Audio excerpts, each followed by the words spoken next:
Yo soy Clara Blasco y soy una persona que siempre me ha gustado dibujar, soy muy creativa y bueno, decidí un poco enfocarme por el mundo del diseño y la creación porque me encanta eso, tener imaginación y poder plasmarla.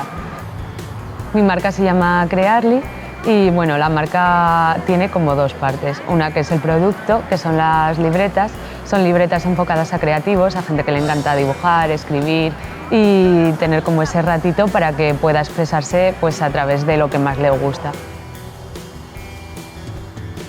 Y luego además ofrezco servicios de diseño gráfico donde el cliente pues, puede contratarlos para crear pues, su logotipo, un cartel, cualquier elemento gráfico promocional. Las libretas van enfocadas un poco a gente que es muy creativa y que comparte un poco ese sentimiento de yo cojo un papel y plasmo lo que me sale y lo que me apasiona. Y el diseño gráfico pues a cualquier persona que quiera dar ese valor a su empresa y que pues eso, quiera una imagen diferente, creativa, original, que le diferencie del resto.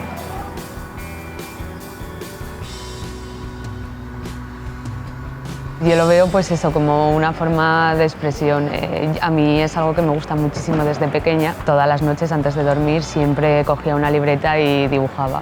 Creaba un poco mi mundo, mi universo, mis cosas. Entonces descubrí que dibujar era algo que me hacía sentir muy bien. Cuando dibujas, creas, es algo que nadie te juzga y que realmente eres tú mismo contigo mismo.